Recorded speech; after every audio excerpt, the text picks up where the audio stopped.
हम सब मुसाफिर है, वही आखिर ठिकाना, कोई आगे रवाना है, कोई পিছে রওয়ানা।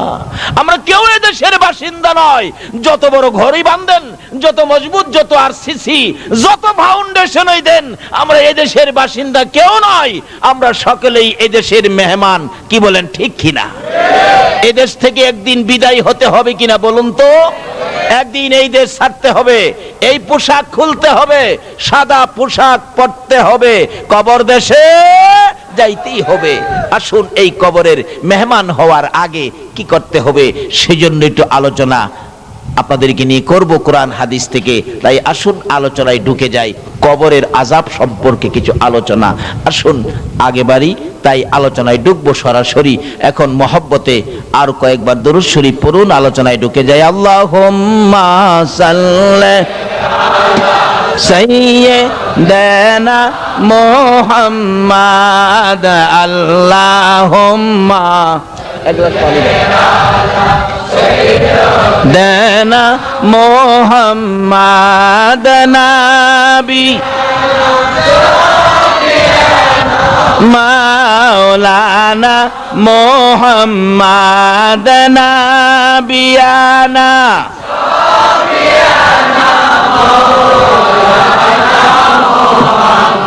দিবানিশি মনের আমার আর দিও না যন্ত্রণা, দিবা মনের আমার আর দি যন্ত্রণা, হায়রে দনে যদি হইতাম দনি যাইতাম সোনার মদিনা, হায়রে দনে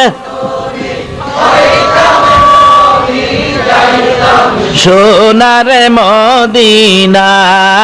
আল্লাহুম্মা সাল্লি সাইয়্যিদানা মুহাম্মাদ, আল্লাহুম্মা সাল্লি সাইয়্যিদানা মুহাম্মাদ নবী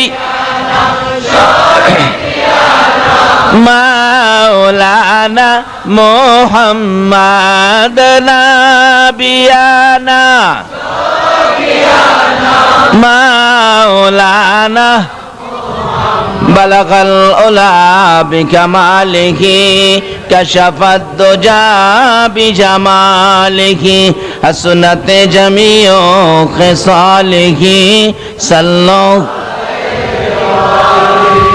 বাবারা আসুন সর্বপ্রথম আলোচনায় যাই। কোরআন শরীফ থেকে আমি তেলাওয়াত করেছি, কুল্লু নাফসিন যায়িকাতুল মাউত।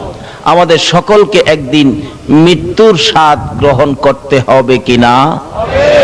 এই যে হবে, এটা আমাদের কথা না, কথাটা আল্লাহর। বলুন, কথাটা কার? কোন আল্লাহ? যে আল্লাহ আমাদেরকে সৃষ্টি করেছেন, ওই আল্লাহই বলতে পারবে আমরা যে মরতে হবে। কিন্তু যিনি আমাদেরকে বানাইছেন, এই মাউত যে বানাইছে, সে বলতে পারবে এটা কতদিন টিকসই হবে। কি বলেন, ঠিক কিনা? এই ফ্যানটা যে বানাইছে, সেই বলতে পারবে এটা কতদিন টিকসই হবে। কিন্তু এটা যে বানাইছে, সে বললেন এটা 5 বছর টিকসই হবে। আমি যদি বলি 50 বছর, বলুন তো আমার কথাটা কি সঠিক হবে? কেন? এটা বানাইছে যে, সেই জানে এটার মধ্যে কি মেডিসিন দেওয়া আছে, সেই বলতে পারবে কতদিন টিকসই। তাই আল্লাহ রাব্বুল আলামিন আমাদের এই বডির মধ্যে নাট বল্টু যা কিছু আছে সবগুলো কে দিয়ে বানাইলেন? যেই জাতের জিনিস দিয়ে বানাইলেন, ওই মালিকই বলতে পারবে এটা যে কতদিন যাবে। এই জন্য বলতেছেন তোমরা সকলেই একদিন মৃত্যুর কুলে ঢলে পড়তে হবে। যদি জিগাই খোদা গো কোন মেডিসিন দিয়া বানাইলেন আমরা যে মৃত্যুর কুলে ঢলে পড়ব, তা আল্লাহ ওয়াজ করে বোঝাবে। কোরআন শরীফ, খলিকাল ইনসানু যায়ীফা, তোমরা যে মরে যাইবা,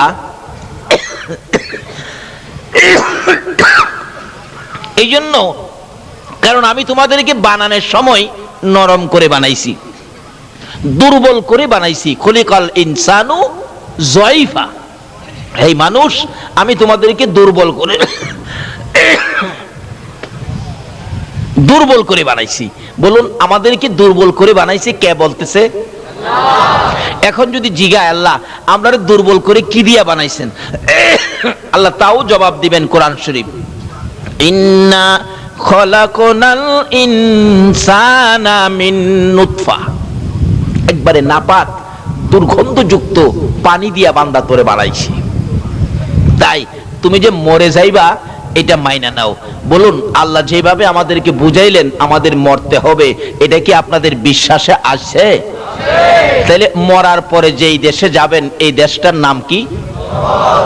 এই দেশটার নাম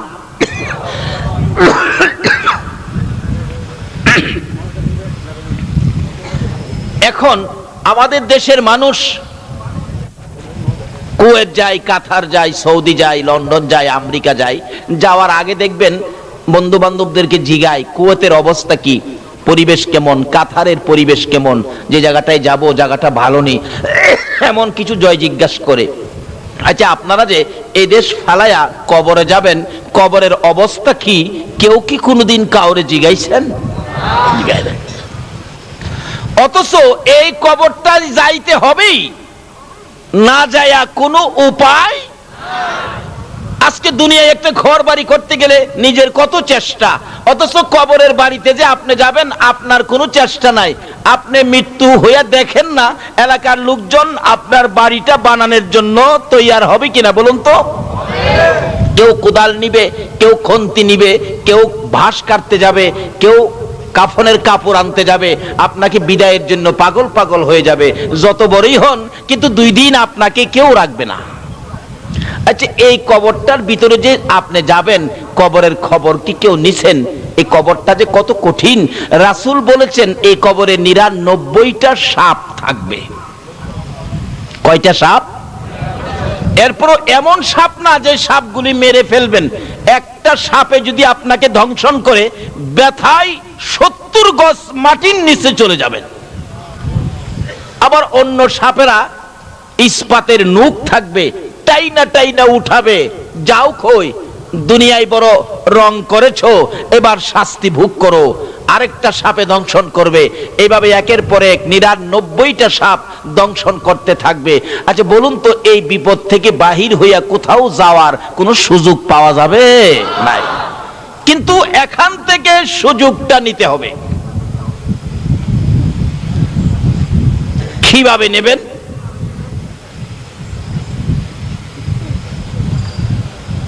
বাবারা এখান থেকে সুযোগ কিভাবে নেবেন এই কবরের চিন্তা আজকে থেকে করুন। মা খাদিজাতুল কুবরা রাদিয়াল্লাহু তাআলা আনহার জীবনী খুলুন। আমার নবীর প্রাণ প্রিয় বিবি, সুখে দুঃখের সঙ্গিনী, যেই খাদিজা জীবন জৈবন ধন সম্পদ সব নবীর কদম মুবারকে ঢেলে দিয়ে নবীর সহধর্মিনী সঙ্গিনী হয়েছিলেন, ওই খাদিজার জীবনী। খাদিজা যেদিন দুনিয়া থেকে বিদায় হয়ে যাবেন কবরের চিন্তা করেছিলেন খাদিজা। একটু চিন্তা করে কবরের অবস্থা দেখে কবরে কেউ নাই, আমাকে কবরে রেখে সবাই চলে যাবে, কি প্রশ্ন হবে, কি জবাব দিব, এই চিন্তায় খাদিজা খুব কাঁদতেছিল। খাদিজা কাঁদতে কাঁদতে চোখের পানি দিয়ে বুক বসতেছে, পাগল পাগল হয়ে গেল। খাতুনে জান্নাত ফাতেমাতুজ জাহরা একেবারে ছোট মেয়ে, মার কান্না দেখে বারবার বলতেছেন, মা গো এইভাবেই কেন কান্দো? ও মা তুমি কেন কান্দো বলো? কোনো কথাই বলে না। দৌড়ায় নবীজির সামনে হাজির হয়ে গেলেন। আব্বা হ্যাঁ মা কান্দে, কত কথাই বলি, কোনো কথাই মা জবাব দেয় না। একটু আসেন মাকে জিজ্ঞেস করেন আমার মা কেন কান্দে। মা খাদিজাতুল কুবরা রাদিয়াল্লাহু তাআলার খবর পাইয়া এবার আমার নবী খাদিজার সামনে হাজির হলেন। রে খাদিজা কেন কান্দো, কি ব্যথা কি দুঃখ বলো? হুজুর অন্য কোনো দুঃখ নয়, আমি তো কবরের চিন্তায় আমি কাঁদতেছি। কবরে একা করে কেমনে থাকবো, প্রশ্ন কি হবে, কি জবাব দিব সেই ভয়ে কান্দি।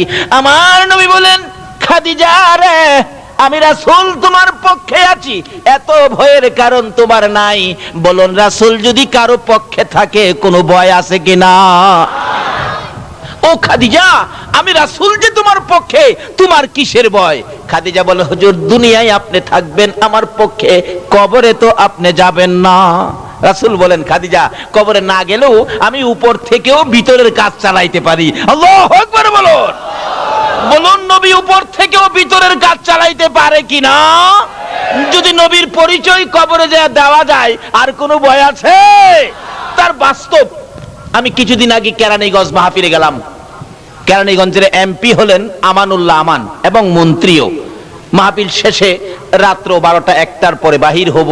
বললাম এত রাত্রে যাব, রাস্তাঘাটে নিয়ে কোনো বিপদ হয়, গাড়ি নিয়ে ব্রেক দেয়, কি করি না করি। যে একজন কমিটির লোক বলে হুজুর একটা পোস্টার নিয়ে যান, পোস্টার, এই পোস্টারটা দেখাবেন। সব শেষ, কারণ পোস্টারের মধ্যে আমানুল্লাহ আমানের নাম আছে, উনিও ছিলেন, তার বাড়ির পাশেই মাহফিলটা ছিল।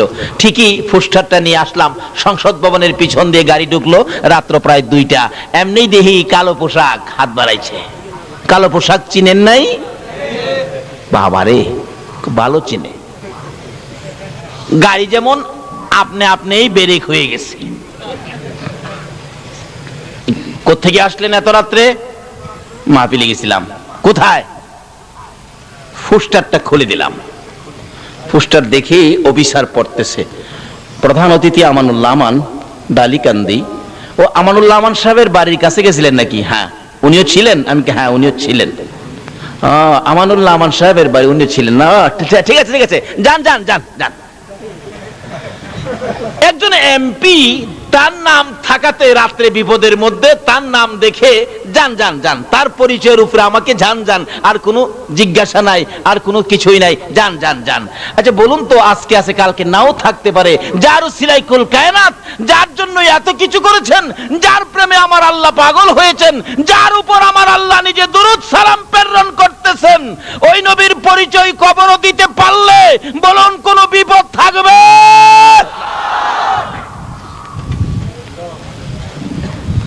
কবর দেওয়ার সময় তো এই কথাটাই বলে দেওয়া হয়, বিসমিল্লাহি ওয়ালা, কি কয় কি কয়, বিসমিল্লাহি ওয়ালা। কার মিল্লাতের উপর দেওয়া হয়? এখন এই নবীকে চিনা দরকার আছে কিনা? এই নবীকে ভালোবাসা দরকার আছে কিনা? আমার আল্লাহ বলেন কেন তোমরা আমার নবীকে ভালোবাসবি না রে? আমার নবী তোমাদের জন্য কত কষ্ট করেছে।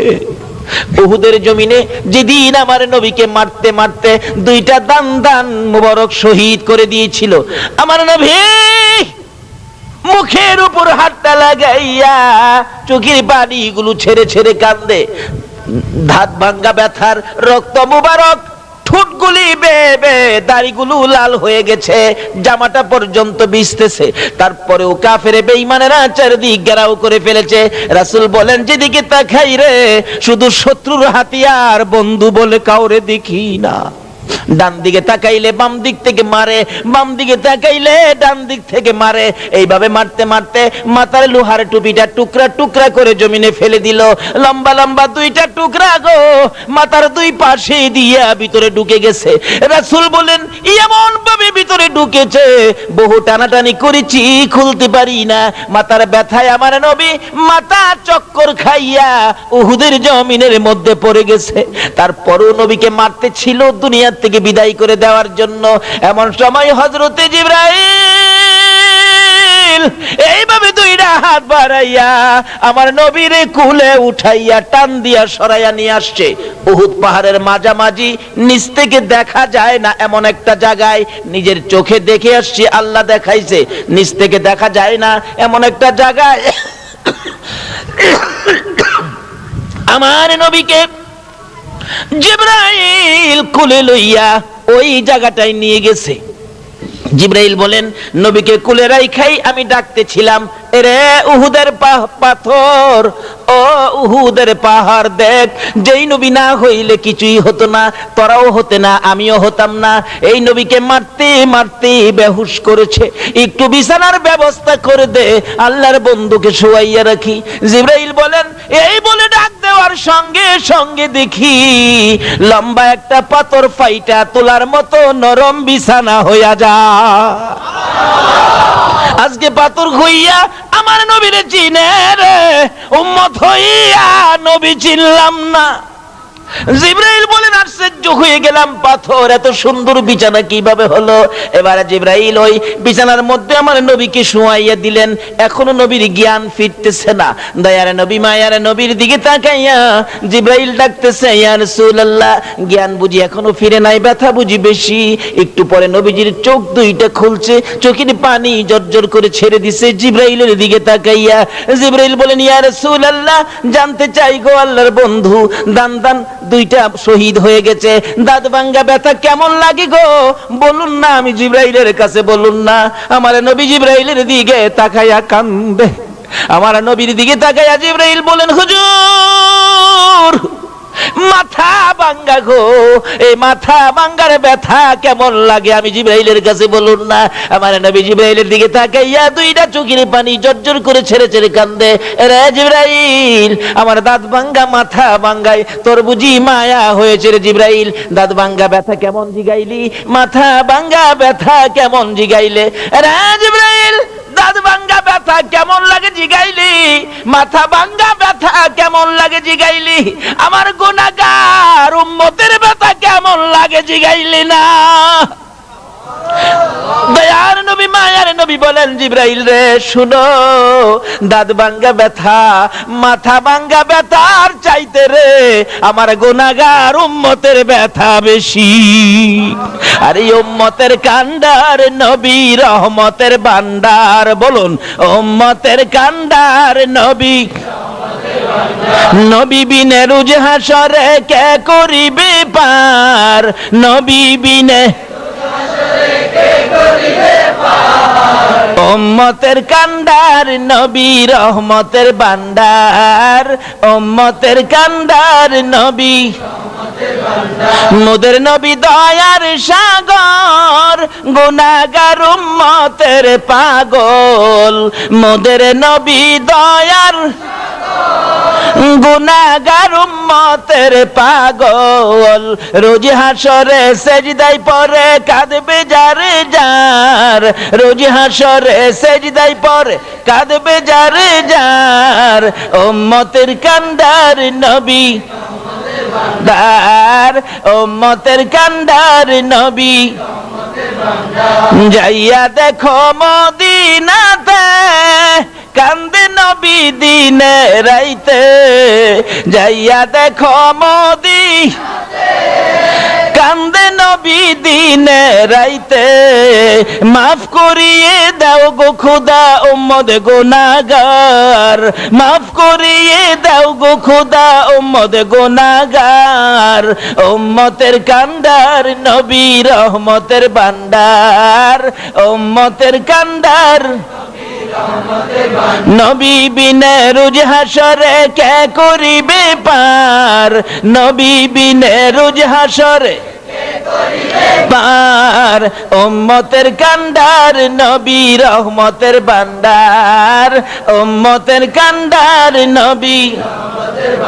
আমার আল্লাহ বলেন, আরে দুনিয়ার মানুষ, এই নবীরে কেমনে বুইলা যাবি রে, যেই নবী নিজের ব্যথা গোপন করে রে উম্মতের ব্যথা প্রকাশ করে। আল্লাহু আকবার। এই নবীকে ভুলে যাওয়া আমাদের জন্য ঠিক হবে কিনা বলুন? এই নবীকে ভালোবাসা, এই নবীকে মায়া করা আমাদের দরকার আছে কিনা বলুন? কবরে গেলে এই নবীর দরকার আছে কিনা বলুন? এই নবীর পরিচয় ব্যতীত কবরে আর কারো পরিচয় মাপ পাওয়া যাবে কিনা বলুন? শুধু নবীর পরিচয় দিতে পারলেই বাস লাভবান হয়ে যাবেন। বিসমিল্লাহি ওয়া আলা মিল্লাতি রাসূলিল্লাহ, এই নবীর নামের উপরেই দেওয়া হয়। আর যদি পরিচয় দিতে পারেন, হ্যাঁ আমরা তো সেই নবীর উম্মত, তাহলে ফেরেশতারা বলবেন ঘুমান, আপনারা জান্নাতের বিছানার মধ্যে ঘুমান। মা খাদিজা বলেন, ইয়া রাসূলুল্লাহ, আমি তো কবরের চিন্তায় আমি কাঁদতেছি। কিসের চিন্তায়? কোন কবর? আল্লাহু আকবার। কি যে কবরের অবস্থা, খবর তো নিলেন না। বিদেশ যাবেন কত খবর নিলেন, কবরে যে যাবেন এই খবর তো নিলেন না। আমাদের পার্শ্ববর্তী রাষ্ট্র মুসলমান রাষ্ট্র পাকিস্তান, পীরদুহা কবরস্থানে সবচেয়ে বড় কবরস্থান পীরদুহা কবরস্থান। একটা যুবক ছেলে মারা গেলে কবর করে লাশটাকে জানাজা দিয়ে কবরে নিয়ে গেলেন, যায়া দেখে কবরটা বন্ধ হয়ে গেছে। ইমাম সাহেব ছিলেন আল্লাহর ওলি মানুষ, আল্লাহর ওলি ইমাম সাহেব বলতেছেন, বাবারে তোমরা কি কবর করো নাই? হুজুর কবর তো করেছি, কিন্তু কই? কিন্তু কবরের মাটি বন্ধ হয়ে গিয়ে বুঝাইতেছে তোর মতো পাপীকে রাখবো না, কবর বন্ধ। বলুন এই কবরে আমাদের প্রত্যেকের যাইতে হবে কিনা? ইমাম সাহেব বলেন আরেকটা কবর করো, আরেকটা কবর করা হলো, হাজার হাজার মানুষের সামনে কবরটা বন্ধ হয়ে গেছে, বুঝাইতেছে তোর মতো পাপীকে রাখবো না। ইমাম সাহেব বলেন আরেকটা করো, 3টা পর্যন্ত দেখি। 3টা কবর করা হলে কবরটা আর বন্ধ হলো না। 91 সনের ঘটনাটা, বেশি দিন আগের নয়। 3 নাম্বার কবর বন্ধ হলো না। আল্লাহর ওলি বলেন 2জন লোক কবরে নামো। 2জন যুবক কবরে নামছে, লাশটা দাও, লাশটা নিয়ে আসো, দাও তাদের কাছে।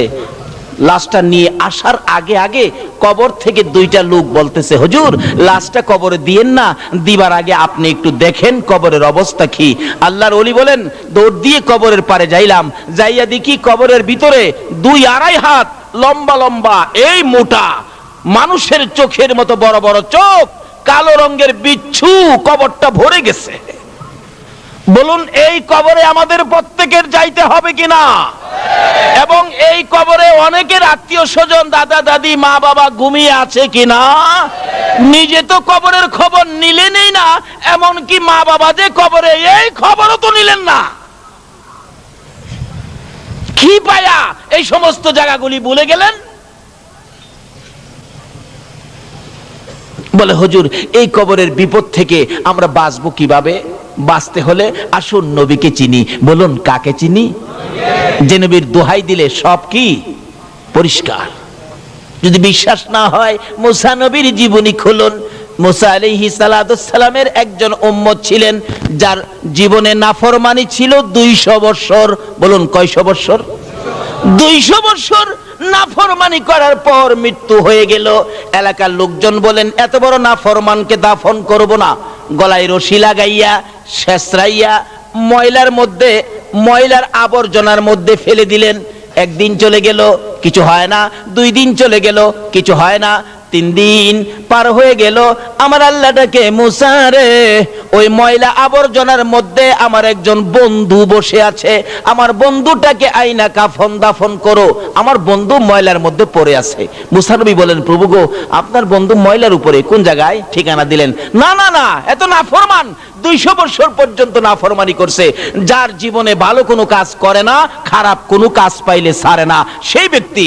আল্লাহ বলেন, ও মুসা শোনো, তোমরা দেখেছো 200 বছর নাফরমানি করেছে, আর গভীর রাত্রে আমার ওই বন্ধু একটা কাজ করেছে রে, যেই কাজটা দুনিয়ার কেউ দেখে নাই, আমি আল্লাহ দেখছি।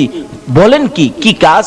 আরে মুসা, তোমাকে যে তাওরাত কিতাব দিয়েছি, দিয়েছো, ওই কিতাবটা রাত্রে যখন ঘুমের ঘরে ঘুমাইতে যায়, ওই নাফরমান যুবকটা ঘুমাইবার আগে, বিছানায় শুইবার আগে রে, তাওরাত কিতাবটা টান দিয়ে নামাইয়া পৃষ্ঠা পৃষ্ঠা করে উল্টাই, একটা একটা পৃষ্ঠা চেক করে যত জায়গায় আমার হাবিবের নাম পাইছে রে মুসা, আমি দেখেছি শ্রদ্ধা ভরে ভালোবাসার সহিত আমার বন্ধুর নামের মধ্যে চুমা খাইছে রে মুসা। আরে মুসা, যার প্রেমে আমি আল্লাহ এত কিছু করেছি, তুমি মুসার নবুয়তি আমি আল্লাহ দিয়েছি, আমার ওই হাবিবের নামে, বন্ধুর নামে প্রত্যেকটা রাত্রে সবগুলি নাম তালাশ করে করে চুমা খাইছে।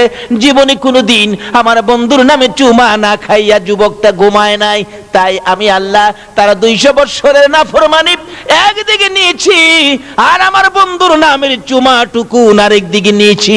আমি আল্লাহ চেয়ে চেয়ে দেখি রে, নাফরমানির চাইতে আমার বন্ধুর নামের চুমা দিয়ে আমি আল্লাহর কাছে বড় ভালো লাগে রে মুসা। আমার বন্ধুর নামের চুমার খাতিরে আমি তার 200 বছরের নাফরমানি ক্ষমা করে দিয়েছি। যে নবীর নামের ভালোবাসার চুমাই মুসা নবীর উম্মত 200 বছরের নাফরমানি করে আমার নবীর নামে চুমা দিয়ে ক্ষমা পেয়ে যায়, এই নবীর ভালোবাসায় কিছু করলে বলুন আমরা ক্ষমা পাইব কিনা? বাবারা আসুন সেই জায়গাটা চিনি। তাই বলতেছিলাম আল্লাহর ওলি বলেন কবরের মধ্যে বড় বড় বিচ্ছু, পাকিস্তানের ঘটনা 91 সনে। বলতেছেন বাবা যুবক, ও বাবা যুবক, পাগলামি করো না, এই যে দেখো কবরের অবস্থা, এই কবরেই তাকে দিতে হবে। লাশটা কবরে নামায়া দিলে বিচ্ছুগুলো কাফনের কাপড়ের উপর দিয়েই কামড়ে এমন জোরে কামড় দেয়, হাড্ডিগুলো টাইনা টাইনা খুলতেছে, কিন্তু কেউ কিছু করার সুযোগ নাই। আল্লাহর ওলি বলেন তাড়াতাড়ি করে তোমরা মাটি দিয়ে দাও। বাবারে, যেই কবরে বিচ্ছু হাড্ডি খুলবে এই কবরে আমাদের প্রত্যেকের যাইতে হবে কিনা বলুন তো? মা খাদিজা বলেন ইয়া রাসূলুল্লাহ, এই কবরে যেতে আমার ভয় করে। নবীর আদরের বিবি হইয়া, সকল মুমিনের মা হইয়া রে কবরে যাইতে ভয় করে রে। আমরা তো জীবনে কোনোদিন কবরের চিন্তা করলাম না। মা খাদিজা বল হুজুর আমি কবরের চিন্তায় কান্দি, কবরে কিভাবে মুনকির নকিরের সওয়ালের জবাব দিব, কবরে কিভাবে একা থাকবো, কবরে কেমনে এই ভয়ে আমি কাঁদতেছি। রাসূল বলেন খাদিজা কাইন্দো না, আমি রাসূল তোমার পক্ষে আছি। খাদিজা বলেন ইয়া রাসূলুল্লাহ, খালি পক্ষে থাকলে হবে না, আমার সাথে 3টা কথা ওয়াদা দেন, তাইলে আমি কান্দা থামাবো। কি কথা? 1 নম্বরে হলো আপনার একটা পাঞ্জাবি মুবারক দিয়ে আমার কাফন পরাবেন। নবীজির পাঞ্জাবি দিয়ে কাফন পরাইলে বলুন তার দাম বাড়বে না কমবে? নবীর পাঞ্জাবির পাওয়ার আছে না? দুনিয়াতেই তো দেখেন কালা পোশাকের পাওয়ার আছে না? কালা পোশাক, অথচ তারা আমাদের ছেলে, আমাদের ভাতিজা, আমাদের ভাই, কিন্তু এরপরও পোশাক লাগাইয়া 10-20 জন একসাথে যখন বাইর হয়, একবার চায় আর দ্বিতীয়বার চায় না, মাথা নিচে দেলা। চিনছেন তো কার কথা কইতেছি? অথচ আমাদেরই ভাই তারা, আমাদেরই ভাতিজা, আমাদেরই ছেলে, কিন্তু কালা পোশাকে এদের পাওয়ার বাড়াইছে না কমাইছে? খাদিজা বলছে নবী গো আপনার একটা জামা আমার গায়ে লাগাবেন। বলুন নবীর জামা যার গায়ে লাগবে তার পাওয়ার বাড়বে না কমবে? কবরের ভয়ে খাদিজা বলতেছেন নবীজির একটা পাঞ্জাবি দিয়ে কাফন। রাসূল বলেন ঠিক আছে। আর দ্বিতীয় কথা কি? নবী গো আপনি আমাকে যে কবরে শোয়াবেন, আমাকে শোয়াইবার আগে আপনার শরীর মুবারক দিয়ে এই কবরটা একটু মরাইয়া দিয়ে আসবেন। আচ্ছা ঠিক আছে। তৃতীয় কথা, হুজুর মুনকির নকিরের সওয়ালের জবাব আমি খাদিজা দেওয়ার সাহস রাখি না, নবীর বিবি হইয়া সাহস রাখে না, আমরা কিভাবে জবাব দিব? তাই কবি বলেছেন কবরের হালত যদি জানিতা গরবারি সারিয়া পাগল হইতা। কবরের খবর তো নিলেন না, সব ছেড়ে পাগল হয়ে যেতেন।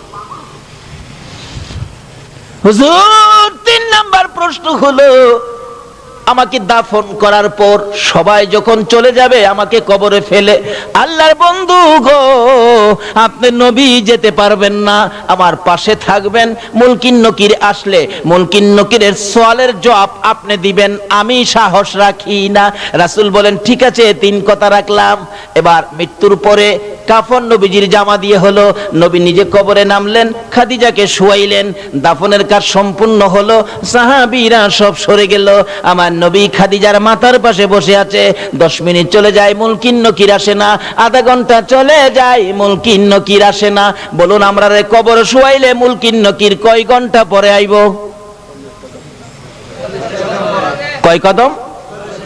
মাশাআল্লাহ, এটা কিন্তু সব জায়গাতে এটা সিস্টেম নিয়ম। কয় কদম? 40 কদম যদি আপনি নাও দেন, কবরের পাশে বসে থাকেন, তবু মুনকির নকির, কিন্তু নিয়মটা হলো 40 কদম, অর্থাৎ 40 কদম কবরের কাজ সম্পূর্ণ করে কবর থেকে 40 কদম দূরে যাইতে যেটুকুন সময় লাগবে, এটুকুন সময় পার হওয়ার পরেই মুনকির নকির কবরে আসবে। আপনি কবর ছাড়েন বা নাই ছাড়েন, একেবারে সেনাবাহিনীর প্রধান যদি থাকে, 1 ব্যাটালিয়ন সৈন্য মোতায়েন করা হয়, তবু মুনকির নকির ফিরানো যাবে না।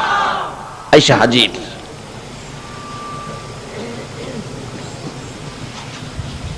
হাজির হয়ে গেছে। 40 কদম দূরে যাওয়ার সময়টুকুন পার হবে, এরপরে কবরে মুনকির নকির আসবে। কিন্তু আধা ঘন্টা পার হয়ে গেল, রাসূল তো বসা, আসতেছে না। ব্যাপারটা কি? রাসূল তো ভাবতেছেন কি ব্যাপার, এখনো আসতেছে না। আমার আল্লাহ কয়, জিবরাইল রে, যা রে যা, আমার বন্ধুর কাছে যা, খবর দিয়া সবাই হাজির হয়ে গেলেন। ইয়া রাসূলুল্লাহ, আল্লাহর সালাম গ্রহণ করুন। আমি জিবরাইলের সালাম গ্রহণ করুন। কি খবর রে জিবরাইল, মুনকির নকির কোথায়? হুজুর, মুনকির নকির আসবে না গো, খাদিজার খবরে মুনকির নকির আসবে না। আরে জিবরাইল, কেন আসবে না? সিস্টেম হলো, বিধান হলো, মুনকির নকির সকলের কবরে আসবে, খাদিজার কবরে কেন আসবে না? জিবরাইল বলেন, ইয়া রাসূলুল্লাহ, না আসার কারণ হলো খাদিজা যেদিন মুনকির নকিরের প্রশ্নের জবাব সোয়ালের ভয়ে যেদিন দুনিয়ার মধ্যে কান্নাকাটি করেছে, কবরের ভয়ে যেদিন দুনিয়ার মধ্যে খাদিজা কান্নাকাটি করেছে, হুজুর, খাদিজার চোখের পানি দেখে গো আমার আল্লাহর বড় মায়া হয়েছে। আমার আল্লাহ বলেছে, রে জিবরাইল, আমার বন্ধুর কাছে যা রে, খবর পৌঁছে দিয়ায়, খাদিজার মুনকির নকিরের প্রশ্নের জবাব আমার বন্ধুর দিতে হবে না, আমার বন্ধুর দিতে হবে না, কষ্ট করতে হবে না। খাদিজা যেদিন কবরের ভয়ে চোখের পানি ছেড়ে ছেড়ে কাঁদছিল, খাদিজার চোখের পানি দেখে রে আমি আল্লাহর বড় মায়া হয়েছে রে মুনকির নকিরের সওয়ালের জবাব দেওয়ার জন্য। আর আমার বন্ধুর কষ্ট করতে হবে না, আমার বন্ধুর কানে খবর দে, খাদিজার কবরের মুনকির নকিরের সওয়ালের জবাব আমি আল্লাহ নিজেই আদায় করে দিয়েছি। কখন দিয়েছে? যখন এই বয়ে কাঁদছিল।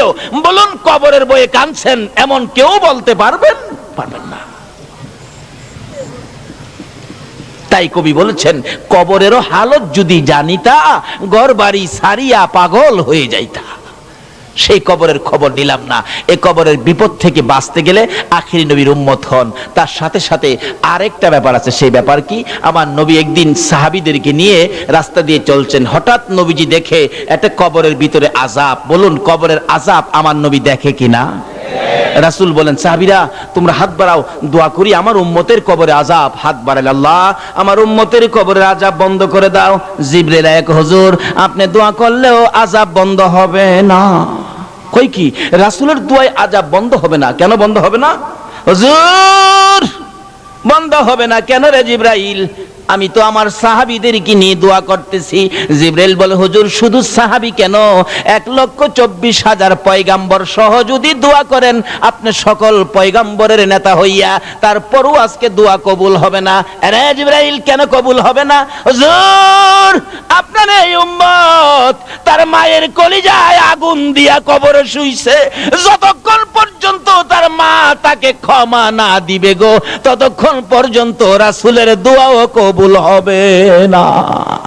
আরে মা বাবার কথা মতো যে জন চলে না, বলুন, মা বাবার কথা মতো যে জন চলে না, আল্লাহ নবীজির দয়া তারা পাবি না। আইরে আল্লাহ নবীজির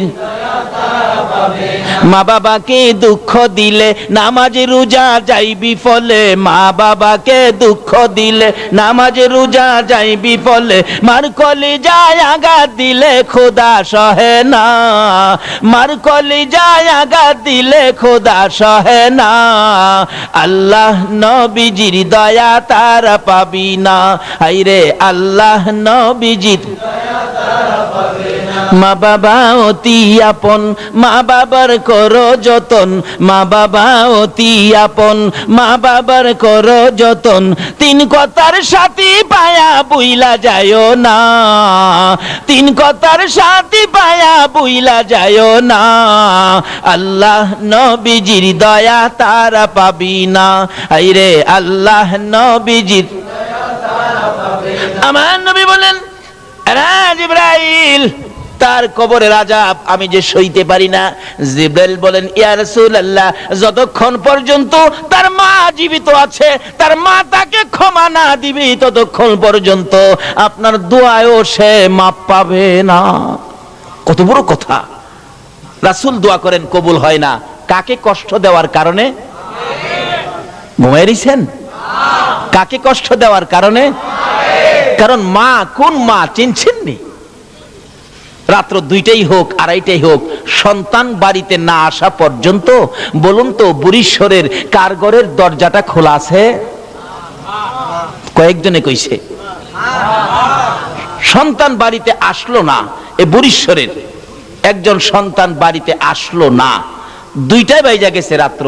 সারা বরিশ্বরের ঘরে ঘরে দরজা বন্ধ, একটা ঘরের দরজা বন্ধ হলো না। বলুন তো এই ঘরটা কার ঘরটা? আরো জোরে কোন? মা। কোন মা? যেই মার পেটে 10 মাস 10 দিন ছিলাম। এরকম রাত্রে আমরা সকলেই একদিন মায়ের পেটে ছিলাম কিনা? এই রাত্রে মা আপনাকে আমাকে পেটে নিয়ে ঘুমাইতো, কিন্তু আমরা মাকে ঘুমাইতে দেই নাই। একটা লাথি মারছি, মা চট করে ঘুম থেকে উঠছে। আর একটা লাথি মারছি, মা জিহ্বা কামড়ায়া সহ্য করেছে। অথচ পাশে বাবা শুয়েছিল, বাবাকেও ডাক দেয় নাই। আর একটা লাথি মারছি রে, মা দুঃখিনী উইটা দাঁড়াইয়া গেছে। দাঁড়াইয়া থাকতে থাকতে তোমার আমার মা কত রাত্র যে ফজরের আজান পড়ে গেছে, মা মন ভরে ঘুমাইতে পারে না।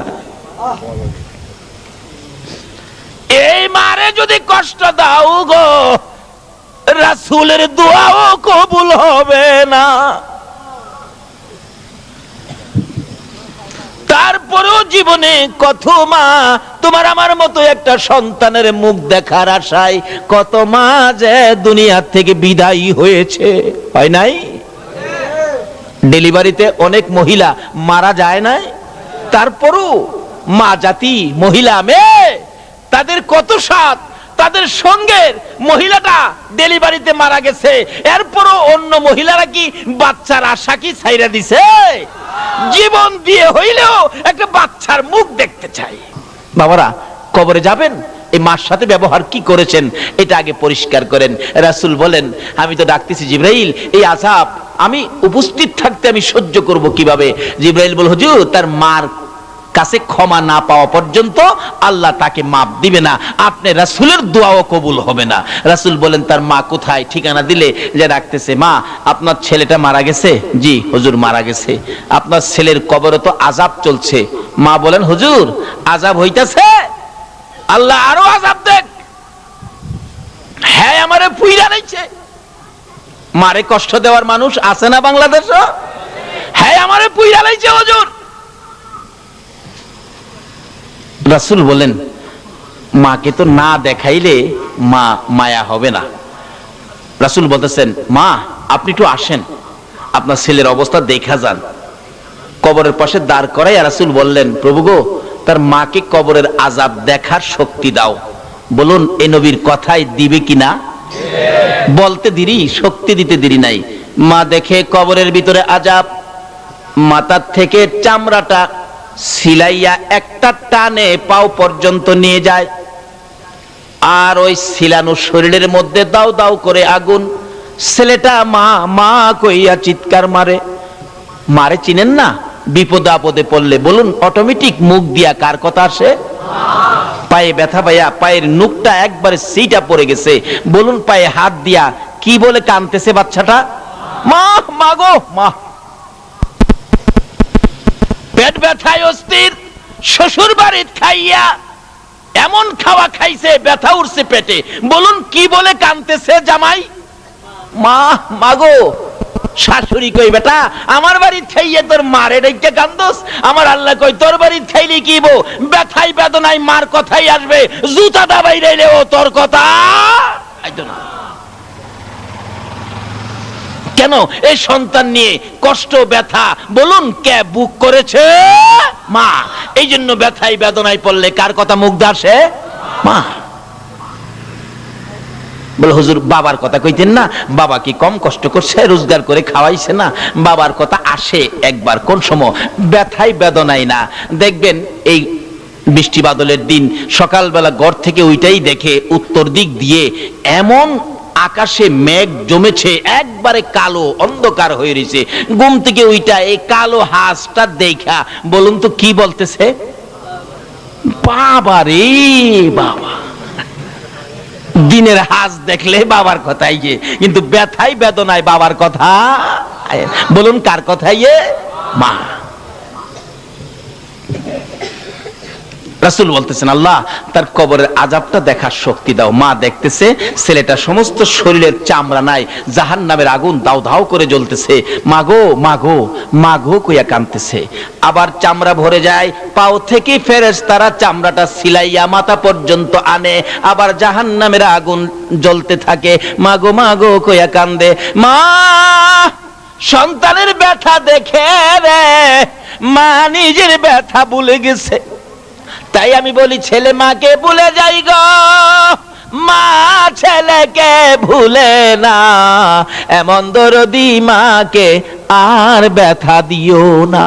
মা ডাকতেছে, ইয়া রাসূলুল্লাহ, আমাকে যত ব্যথাই ছেলে আমাকে দিয়েছে আমি সহ্য করতে পারবো, কিন্তু ছেলের ব্যথা আমি মা হইয়া সইতে পারি না। হুজুর, আমি আমার সন্তানকে মাফ করে দিলাম, আপনি বলুন না আমার আল্লাহকে যেন মাফ করে দেয়।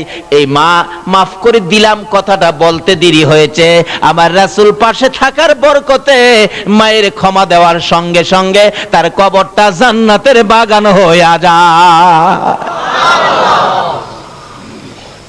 কিন্তু নামাজ, রোজা, হজ, যাকাত, মুফতি, মুহাদ্দিস, মুফাসসির, মসজিদ বানান, মাদ্রাসা বানান, ওয়াজ করান, ওয়াজ করেন, ওয়াজ শুনেন, এমন কি মক্কা মদিনার ইমাম সাহেব যদি হয়ে যাও আর এই মা বাবাকে যদি কষ্ট দাও, আল্লাহর জান্নাতে যাওয়া সম্ভব হবে না।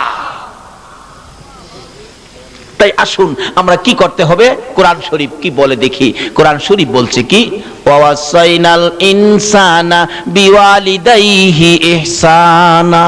আল্লাহ বলছে, হে মানুষ, তোমরা তোমাদের মা বাবার সাথে ভালো ব্যবহার করো। বলুন, মা বাবার সাথে কি ব্যবহার করতে বলছে? ভালো ব্যবহার। এখনকার দিনে কি ভালো ব্যবহার আছে? আমাদের যে এলাকায় ইমামতি করতাম এই এলাকার ঘটনা বলছি।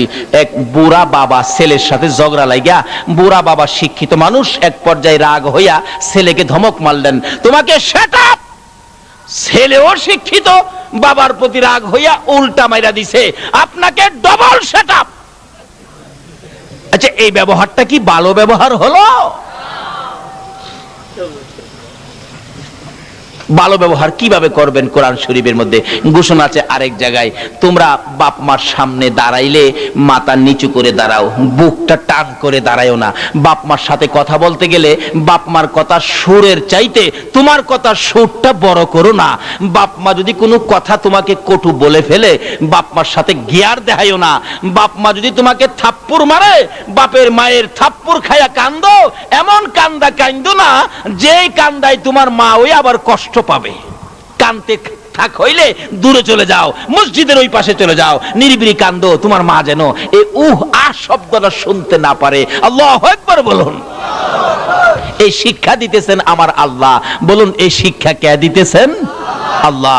তাই এই মা বাবার সাথে ভালো ব্যবহার করেন, মা বাবার সাথে ভালো ব্যবহার করেন। বাড়িতে যাওয়ার আগে মা কি খায়, কি পছন্দ করে একটা কিনেন, বেশি না পারেন একটা কিনেন, নিয়ে বাড়িতে যান। মা, পয়সা হয় নাই, একটা আনছি তোমার জন্য, তুমি না আপেল খাইতে ভালো পাও, একটা আপেল আনছি, তুমি আর কাউরে দেখাইও না মা, এটা তুমি চুপে চাপে খেয়ে ফেলো। মা দেখবেন হাসি দিয়ে বলবে, বাবা একটা আনছস, আমি খামো, আমার নাতি নাত করা আছে না, আমি একটা কেমনে খামো রে বাবা, মা তুমি চুপচাপ খেয়ে ফেলো। এই যে মা যে হাসি দিল, রাসূল বলেন, এই মার মুখে একটা আপেল দিয়ে হাসি ফুটাইছো, এই মার খুশির উপরে আমার আল্লাহ তোমার আমল নামাই একটা কবুল 60টা উমরা হজের সওয়াব দিয়া দিছে। লক্ষ লক্ষ টাকা খরচ করে মক্কার মদিনায় গিয়েছো, হজ কবুল হতে পারে নাও হতে পারে। একটা আপেল দিয়ে মাকে খুশি করে, বাবাকে খুশি করে একটা কবুল 60টা উমরা হজের সওয়াব পেয়েছো। আমার এক বন্ধু আমার বাড়ির পাশে রেল লাইন হাইটে আসতেছে, জিগাইলাম, দোস্ত কোত্থেকে আইছো? খো ভাই সাহেব, মিথ্যা কথা তো বলতে পারবো না আপনার সাথে, সিনেমা দেখতে গেছিলাম। সিনেমা দেখতে, সিনেমা দেখতে যায় না যুবকেরা? দোস্ত সিনেমা দেখতে গেছিলাম, মিথ্যা কথা তো তোমার সাথে বলতে পারি না। তাই এখন তো সিনেমা শেষ হয় নাই। ক ভাই, সিনেমার দরজায় গিয়ে টিকিট কাটবো, তখন চিন্তা করলাম এই 15টা টাকা টিকিট কেটে সিনেমা দেখলে কি লাভ হবে। চিন্তা করলাম, যেই মা আমারে পেটে নিয়ে কষ্ট করছে, এই টাকাটা মারে খাওয়াইলে আমার লাভ হবে। এই যে দেখো, এই টাকাটা দিয়ে মার জন্য একটা কমলা কিনে নিয়ে আইছি, সিনেমা দেখি নাই। বাবা যুবক, তুমিও তার থেকে শিক্ষা নাও। যেই মা আমাকে পেটে নিয়ে রাত্র রাত না ঘুমায়া কাটাইছে, যেই বাবা মাথার গাম পাতাই ফালাইয়া রোজগার করে খাওয়াইছে, সিনেমা থেকে 15 টাকা 20 টাকা নষ্ট না করে এই মায়ের জন্য একটা কমলা কিনে 2টা মিষ্টি কিনে মায়ের হাতে দাও। যদি তোমার মা খুশি হয়ে যায় তাহলে তোমার জান্নাত তোমার নামে খরিদ হয়ে যাবে। রাসূল বলছেন ওই মানুষগুলি ব্যাকুপ, ব্যাকল, বুদ্ধিহারা, জ্ঞানহারা, যারা নিজের মা বাবার খেদমত করে জান্নাতটা কিনতে পারে নাই। মা বাবার খেদমত করে জান্নাত কিনতে পারে নাই। কোন মা বাবা? তোমার মা বাবা বুড়া হয়ে গেছে, বাবারে বুড়া মা বাবা ঘরের মধ্যে অসুস্থ, তুমি নামাজি মানুষ, নামাজের সময় নামাজে দাঁড়াইছো, আল্লাহু আকবার, যদি তোমার মা ডাক মারে, আব্দুর রহমান, নির্দেশ হলো নামাজটা ছেড়ে দিয়ে তোমার মার ডাকে সাড়া দাও। আজকে এত গুরুত্বপূর্ণ মা বাবার ব্যাপার আমরা গাফেল হয়ে গেছি। তাই কোরআন শরীফে আল্লাহ বলছেন তোমরা মা বাবার সাথে ভালো ব্যবহার করো। বলুন কি ব্যবহার করতে বলছে? মা বাবা যা বলে তা শোনো। মা বাবার মনে ব্যথা যাবে, ব্যথা পাওয়ার মতো কোনো আচার আচরণ তোমরা করো না। তার সাথে সাথে মা বাবা যদি কবরে চলে যায় তাহলে মা বাবার জন্য দোয়া করো। তাও কোরআন শরীফ আল্লাহ পাক শিক্ষা দিলেন, কি দোয়া? রব্বিরহামহুমা কামা রাব্বায়ানি সগীরা। বলুন পৃথিবীর কারো জন্য দোয়া শিখাইছে না, শুধুমাত্র কোরআন শরীফে কার প্রতি দোয়ার নির্দেশ করলো? কেন মার জন্য দোয়া করবেন? ইব্রাহিম নবী যখন ছোট ছিলেন, ইব্রাহিম নবী তার মাকে প্রশ্ন করেন, মা মা আমার রব কে? ইব্রাহিম নবী মাকে প্রশ্ন করে, মা আমার রব কে? ইব্রাহিম নবীর মা বলেন, বাবারে তোমার রব তো আমি। আচ্ছা কন্ত মা কি আবার রব হইতে পারে? কিন্তু আসলে এক কিসিমের রব মাকেও বলা যাবে। কেন?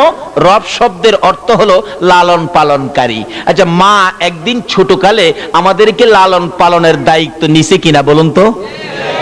যেইভাবে কষ্ট করে লালন পালন করছে মা, হাই হাই হাই, রাত্রের বেলা ঘুমাইছি, শীতের রাত্র, দেখবেন মা একটু পরে পরে বাচ্চার নিচে হাত দেয়, বাচ্চা নি প্রস্রাব করছে, বাবাই কইলাম জানেই না, মা হাত দিছে প্রস্রাব, ঘুমের থেকে খাতা বদলাইছে, আবার একটু পরে হাত দিছে প্রস্রাব, আবার খাতা বদলাইছে, আবার হাত দিয়া দেহে প্রস্রাব, খাতায় হাত দিয়া দেহে খাতা নাই। অবশেষে মা টান দিয়া নিজে যে শুকনা জায়গাটাই ছিল এই শুকনা জায়গাটায় বাচ্চাটারে শোয়াইয়া মা দরদি ওই ভিজা জায়গাটায় শুইছে, আবার হাত দিয়ে দেহে প্রস্রাব। এখন আর কি করবে? বাচ্চাটাকে বুকে লইয়া নিজের কাপড় দিয়ে পেঁচাইয়া ধরে মা বিজার মধ্যে শুয়েছেন, প্রস্রাব শুকনা কাপড়টাই না, কাপড় ভিজে গেছে, ঠান্ডায় থরথর করে মা কাঁপতেছে। বাবার ঘুম ভেঙে গেছে, তোমার কি হলো, এইভাবে কাঁপতেছো কেন? স্বামী 5টা খাতা বদলাইলাম, খাতা নাই, সন্তান প্রস্রাব করে দিয়েছে, শুকনা জায়গা নাই, আমি মা বিজা জায়গায় শুয়েছি, বাবারে বুকে রেখেছি, বাবার যাতে কষ্ট না হয় গো স্বামী, আমি তো ঠান্ডায় শীতে কাঁপতেছি, বাচ্চারে কষ্ট দেই না। আল্লাহু আকবার। স্বামী পাশে বসে বসে ডাকে, বিবি রে, ও বিবি, সন্তানকে সুখে রাখতে যাইয়া এইভাবে কষ্ট করো, থরথর করে কাঁপতেছো। তাই আমার আল্লাহ বলেন, এই মা যদি কবরে যায় রে, এই মার জন্য দোয়া করো। এরকম কষ্ট আমাদের সকলের মা করছে কিনা বলুন তো?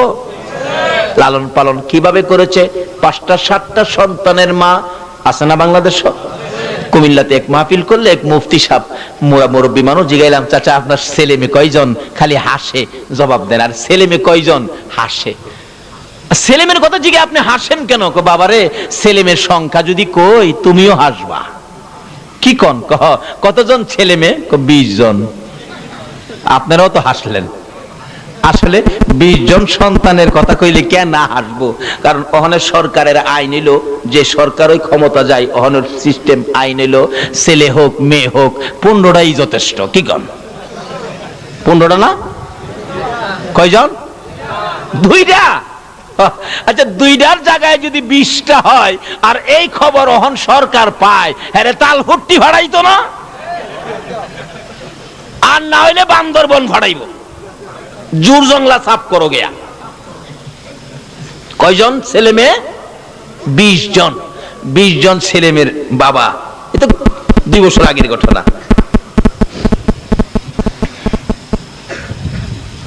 20 জন বাদ দিলাম, 7-8 জন তো প্রায়ই পাওয়া যায়। 7-8 জন বাচ্চা যে মার, এই মা লালন পালন করতে কষ্ট হইতেছে কিনা বলুন তো? দেখবেন মা গরু আছে, গরু ঘরে নিলেন, ছাগল আছে, ছাগল ঘরে বানলেন, মুরুগ থামাইলেন, রান্না বাড়া শেষ করলেন, সবাইকে কাজ শেষ করে সন্ধ্যার সময় বাচ্চা কাচ্চাকে খাওয়াইলেন, স্বামীকে খাওয়াইলেন, শ্বশুর শাশুড়ি খাওয়াইলেন। এইভাবে সব কাজ শেষ করে তোমার আমার মা ঘুমাইতে যাইব, রাত্র বাইরে গেছে 11টা। খালি 11টায় শুইছে, ল্যাপটা একটু গায়ে দিয়া, ল্যাপটা একটু গরম হয়েছে শীতের রাত্র। এমন সময় 7 জনের মাঝখানে যাই ছিল বাচ্চাটা, হ্যাঁ খাইছিল না, ঘুমেতে ওইটা দেখবেন শুরু করছে পেন্ডের পেন্ডের।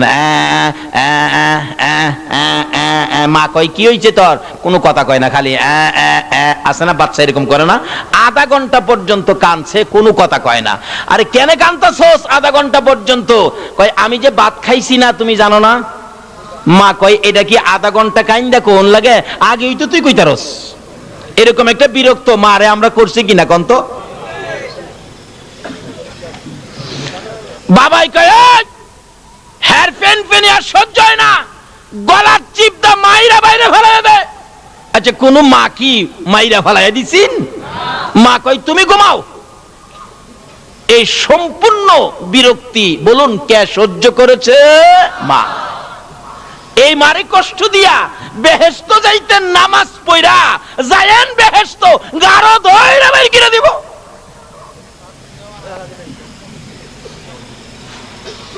বাবারা ভাইরা, আমি কি কথাগুলো বুঝাইতে পারতেছি? আল্লাহ তুমি সকলকে বুঝার তৌফিক দাও, সকলে বলুন আমিন। মা আধা ঘন্টা পরে এরে আইনা ভাত দিছে, ভাত নিয়ে বইসা খাইতেছে, আরেকটাই ডাক মারছে, মা কি? আমি হাগুম। এরকম কয় না? হাগুম হাগুম। আমরাও ছোটবেলা বলছি, গ্রাম দেশে থাকছি, হাগা দলে রাইতে ডাকতাম, আব্বা হাগুম। আব্বা কয় হাগবি? হা। হাগুম হাগবি? বাবাই ওঠে না। অবশেষে কি করমু? একটা কথা আছে, হাগা দললে বলে বাঘার ভয় থাকে না, হাগা দললে বাঘের ভয়। কি করবো?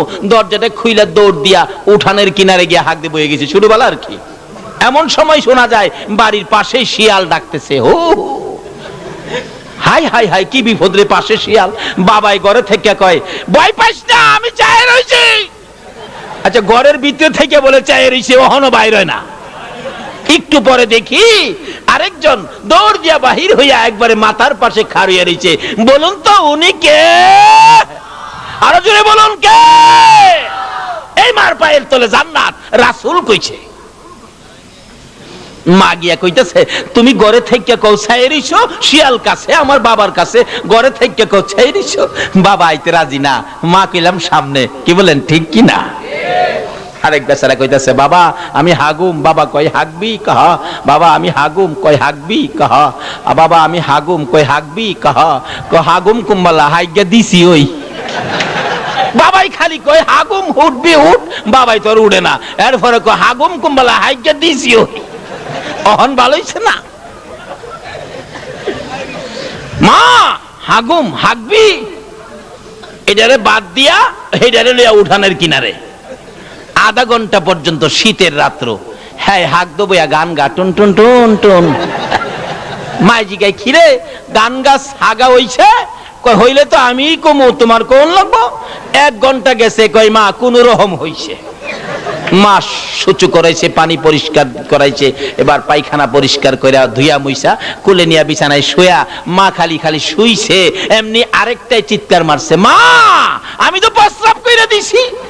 এরকম হয়েছে কিনা শুরুর সময়? বলুন এই বিরক্তিগুলি কে সহ্য করেছে? এই সম্পূর্ণ কাজ কে করেছে? তাই এই মার খেদমত করুন, মা বাবা কবরে থাকলে দোয়া করুন। কেন? এই মা বাবার পায়ের নিচে হবে আমাদের জান্নাত। এইভাবে 3টা 4টারে মা শুয়াইছে, এবার আরেকটাই ডাক মারছে, মা কি আমার ঘুম ভাঙ্গা গেছে, আমার ঘুমও ধরে না, আমারে কোলে লয়। লইছি কুলো, বাইরে যা, ঘরের বাইরে যাইতো। বাইরে গেছে, মা ডাকতেছে, বাবারে আমার শীত করে, চাদরটা নিয়ে আসি।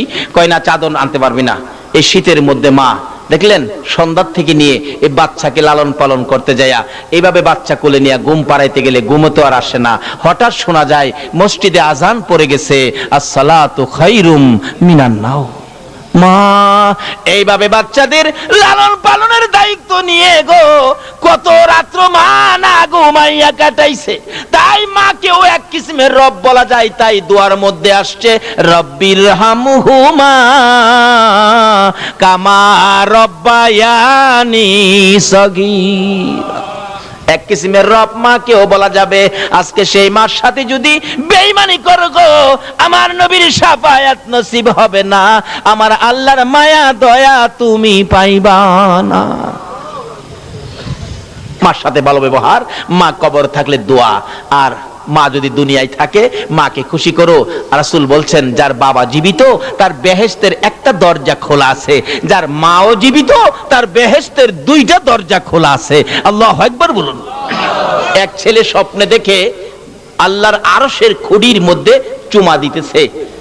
ছেলে দৌড়ায় সকালবেলা ইমাম সাহেব হুজুরের কাছে গেছে, হুজুর আমি স্বপ্নে দেখেছি আল্লাহর আরশের খুঁটি চুমাইতেছি। ইমাম সাহেব বলেন, বাবা তোমার মা আছে? আছে তো, মার পায়ে গিয়ে চুমা দাও। হুজুর একটা কথা কইলেন, কই আল্লাহর আরশ আর কই মা? আল্লাহর ওলি বলেন, তুমি মাকে কি মনে করছো? আল্লাহর আরশের খুঁটির চাইতে মায়ের পায়ের মর্যাদা কোটি কোটি গুণ বেশি। জোরে জোরে কোন সুবহান।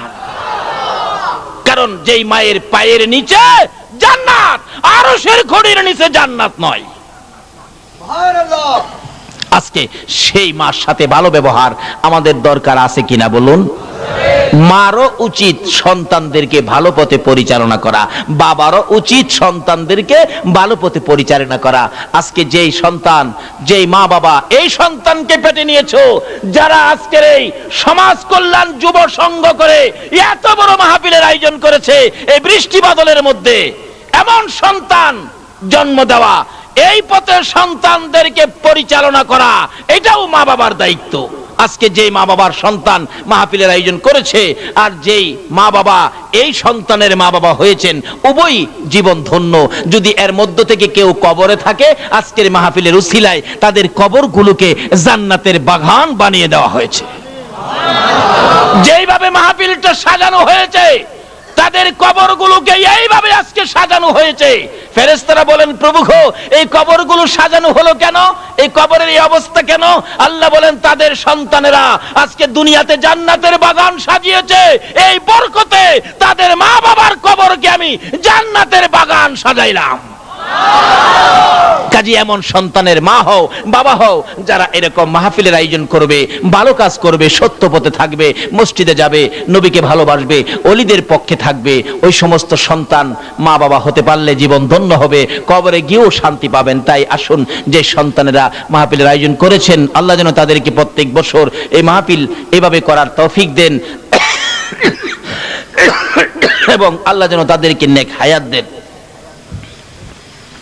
তাদের মা বাবা বংশধর যারা কবরে, আল্লাহ যেন এই মাহফিলের উসিলায় সকলকে মাফ করে দেন, সেই জন্য দোয়া হবে। আসুন, কবরে যেতে হবে, যাওয়ার আগে কবরটা পরিষ্কার করি, নবীর উম্মত হইয়া নবীর কথা মতো কিছু কাজ করে মা বাবার খেদমত করে কবর পরিষ্কার রাখি। মা বাবা যাদের দুনিয়াতে আছে, আজকেই যায়া মা বাবার খেদমতে হাজির হয়ে যান। আর যার মা বাবা দুনিয়ায় নাই, আজকের মোনাজাতে চোখের পানি ছেড়ে দেন। তাও যদি না পারেন, কালকে সকালে মায়ের কবরে যান, বাবার কবরে যান, দুইটা হাত বাড়ায় কান্দেন, আল্লাহ রাব্বুল আলামিন আপনার চোখের পানিতে মা বাবাকে মাফ করে দিবেন। তাই আসুন, আমি আর সামনে যাচ্ছি না, দুইটা সাবজেক্টের উপর আলোচনা, আল্লাহ যেন আমাকে সহ সকলকে এই সাবজেক্টের উপর আমল করার তৌফিক দেন। সকলে বলুন আমিন। আসুন দোয়া করি, সকলে দোয়ায় শরীক হন। আল্লাহুম্মা আমিন। ربنا ظلمنا أنفسنا وإن لم تغفر لنا وترحمنا لنكونن من الخاسرين رب ارحمهما كما ربياني صغيرا রব্বুল আলামিন, রাত্র 3টা পার হয়ে গেছে, তোমার আদুরের বান্দারা তোমার নবী না শেখ পাগলেরা, গাউসে পাকের ভক্তবৃন্দরা 3টা পর্যন্ত পার করে দিয়ে গো তোমার শাহী দরবারে হাত বাড়াইছে। মউত একেবারে খালি হাত বাড়াই নাই, তুমি যার উপর দুরূদ ও সালাম প্রেরণ করো ওই নবীর উপর দুরূদ ও সালাম ও মদিনা পাঠাইছি। মাবুদ রে, আমাদের দুরূদ ও সালাম গুলো পাখির মতো উড়াইয়া উড়াইয়া দয়ার নবী মায়ার নবীর রওজা আতহারে পৌঁছাইয়া দাও। আয় মাবুদ, আজকের এই দুরূদ সালাম উসিলা করে, ফাতিহা ইয়াজদাহ মাহফিল উসিলা করে আমরা যারা হাত বাড়াইছি আমাদের তামাম জিন্দেগীর গুনাহগুলো ক্ষমা করে দাও। মউত রাত্র 3টা পার হয়ে গেল, তোমার বান্দারা যে হাত বাড়াইছে তোমার কি মায়া লাগে না? যদিও আমরা অপরাধ করেছি, গুনাহ করেছি, তারপরেও তো আমরা মাফের আশায় হাত বাড়াইছি। দুনিয়ায় দেখি সন্তানেরা যদি অপরাধ করে মা বাবা ধমক দেয়, বাড়িতে জায়গা দিবে না, তারপরেও রাত্র যদি 12টা 1টা 2টা বাইজা যায় রে মা দরদি সন্তানের জন্য দরজাটা খুইলা রাখে রে আল্লাহ। মায়ের মতো একটা দরদি যদি অপরাধী সন্তানের জন্য 2টা বাজে দরজা খোলা রাখতে পারে গো আল্লাহ, আমরা যে তোমার বন্ধুর গুনাহগার উম্মত, জীবনের গুনাহ লইয়া মাপের আশায় হাত বাড়াইছি, তোমার যে 99 ভাগ মায়া আছে গো, দয়া আছে গো, তুমি কি আমাদের জন্য মাফের দরজাটা খুলতে পারো না? ফিরাইও না, ঘুরাইও না, কার জীবনে কত গুনাহ হিসাব জিগাইও না, কে নেককার কে গুনাহগার কাউরে কিছু কইও না। আজকের এই মাহফিলের উসিলাই আমাকে সহ সকলের জীবনের গুনাহ ক্ষমা করে দাও। মাবুদ রে, ক্ষমা যে চাইলাম জীবনের গুনাহ, এই শেষ রাত্রে আমরা রে মাফ করছনি।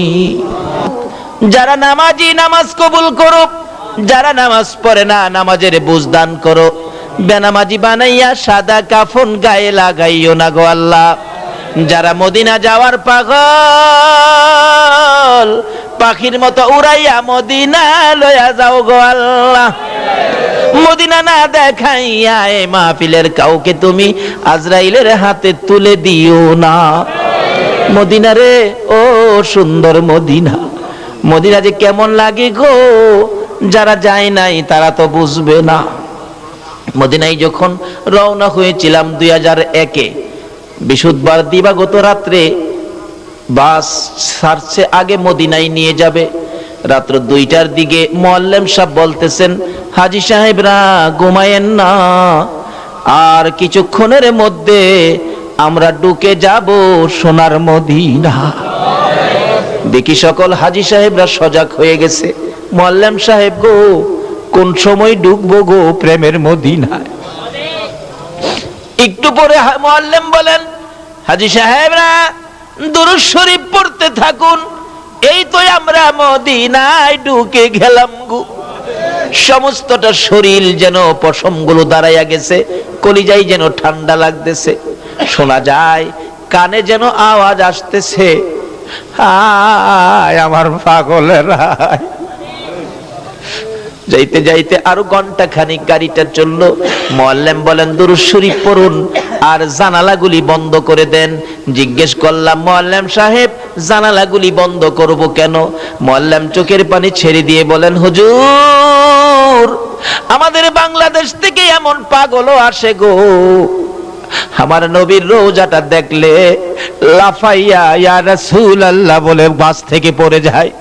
হুজুর জানালা বন্ধ করার জন্য বললাম এই জন্য, আর একটু সামনে গেলেই, সামনের টার্নিংরা মোড় দিলেই আমার নবীর সবুজ রঙের গম্বুজ দেখা যাবে গো। হুজুর জানালা বন্ধ করে দেন, এই নবীর পাগলদেরকে ভিতরে রাখুন। সবাই মিলে দুরূদ সালাম পাঠ করতেছি, একটু পরেই দেখি আমার নবী, উম্মতের কান্ডারি নবীর রওজা পাকের গম্বুজ দেখা যায়। মাবুদ, এই সোনার মদিনা না দেখাইয়া, সবুজ রঙের গম্বুজ না দেখাইয়া উম্মতের কান্ডারি নবীর রওজা জিয়ারত না করাইয়া এই মাহফিলের কাউকে তুমি সাদা কাফন গায়ে লাগাইও না। ইয়া আল্লাহ, আমাদের মধ্যে যারা ব্যবসা করে ব্যবসায় বরকত দাও, যারা চাকরি করে চাকরিতে পদোন্নতি দান করে দাও, যারা গৃহস্থী করে জমির ফসলে বরকত দিয়ে দাও, যারা বিদেশ থাকে সহি সালামতে রাখো, যারা বিদেশ যাবে মনের আশা পুরা করে দাও। মাবুদ রে, যারা লেখাপড়া করে লেখাপড়ায় বরকত দাও, যারা পরীক্ষা দিয়েছে দিবে কামিয়াবি দান করে দাও। খাস করে আজকের এই কমিটির সবাইকে নেক হায়াত বাড়াইয়া দাও গো আল্লাহ। এই মাহফিলে যারা উপস্থিত হয়েছে 3টা পর্যন্ত কষ্ট করেছে, সকলকে তুমি নেক হায়াত বাড়াইয়া দাও গো আল্লাহ। যাদের ছোট্ট ছোট্ট ছেলে মেয়ে দিয়েছো, ছেলে মেয়েদের নেক হায়াত বাড়িয়ে দাও। অকালে মৃত্যু দিও না, মা বাবার কলিজায় আগুন জ্বালাইও না। ছেলে মেয়েদের মুখে ইয়েতিমের দাগ লাগাইও না, ছেলে মেয়েদের মা বাবার হায়াত বাড়াইয়া দাও। ইয়া আল্লাহ, দুয়ার দরখাস্ত করেছেন ইসমাইলের জন্য ও নুরুল আমিনের জন্য। ইয়া আল্লাহ গো, এই দুয়ার দরখাস্ত করেছেন দরদিরা, আল্লাহ তুমি কবুল আর মঞ্জুর করে নাও। ইয়া আল্লাহ, জানি না তারা কি অবস্থায় আছে, আল্লাহ তাদেরকে তুমি বেশি বেশি করে নেক হায়াত বাড়িয়ে দাও। ইয়া আল্লাহ, যে আশায় দরখাস্ত তাদের মনের আশা পুরা করে দাও। মাবুদ, মাবুদ রে, এই মাহফিলের মানুষগুলো মনাজাত শেষে বাড়িতে রওনা হবে। আমি জানি না রে, এই মাহফিল কারে জানিস জীবনের শেষ বিদায় দেয়। এই মাহফিল যদি কারো জীবনের শেষ মাহফিল হয়ে থাকে গো আল্লাহ, এই মাহফিলের উসিলায় কাল কিয়ামতে নাজাতের ফয়সালা করে দিও গো আল্লাহ। ইয়া আল্লাহ, যে নবীর আশিক হইয়া এত রাত পর্যন্ত কষ্ট করলো তোমার বান্দারা, সকলকে তুমি কাল কিয়ামতে নবীর গুদারায় উঠাইয়া ফুলসিরাতের ফুল পার করে দিও গো আল্লাহ। ইয়া আল্লাহ, এই মাহফিল টুকুন তোমার কুদরতি হাতে আমানত করে গেলাম। কিয়ামত পর্যন্ত এই মাহফিল তুমি কায়েম রাখো গো আল্লাহ। এই মাহফিলকে যারা সাহায্য সহযোগিতা করেছে করবে, বুদ্ধি পরামর্শ দিয়েছে দিবে, মাহফিলের পক্ষে থাকবে আসবে, সকলকে তুমি আফত বিপদ আযাব গজব অ্যাক্সিডেন্ট বালা মুসিবত শয়তানের শয়তানি দুশমনের দুশমনি হইতে বাঁচাইয়া রহমত বরকত শান্তি দ্বারা ভরপুর করে দাও গো আল্লাহ। মাবুদ, এই মাহফিল দি বিদায় হয়ে যায় রে আল্লাহ। আরে বাবা যুবকেরা, তোমাদের কষ্টের মাহফিল তো বিদায় হয়ে যায়। এই মাহফিলের জন্য যুবকেরা কত কষ্ট করেছে। 4টা বাইজা গেছে, মা খবর পাঠাইছে খানার জন্য, ছেলেরা খবর উল্টা পাঠাইছে, মা গো খাবো না, প্যান্ডেলের কাজ শেষ হয় নাই। মাবুদ, এই যুবকদের এত কষ্টের মাহফিল বিদায় হইয়া যায়। এই মাহফিল বিদায় সাথে সাথে গো তাদেরকে তুমি মাফ করে দাও গো আল্লাহ।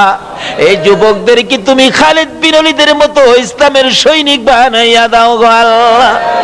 ইয়া আল্লাহ, মাহফিল শেষে যারা যেখানে যাবে গো সহি সালামতে পৌঁছাইয়া দিও গো আল্লাহ। ইয়া আল্লাহ, যতগুলো দরখাস্ত করলাম সবগুলো তুমি কবুল আর মঞ্জুর করো গো আল্লাহ। যতগুলো আলোচনা করেছি আমাকে সহ সকলকে তুমি আমল করার তৌফিক দিও গো আল্লাহ। সাল্লাল্লাহু তাআলা আলা খায়রি খালকিহি মুহাম্মাদি ওয়া আলা আলিহি ওয়া আসহাবিহি আজমাইন বিহাক্কি লা ইলাহা ইল্লাল্লাহু মুহাম্মাদুর রাসূল।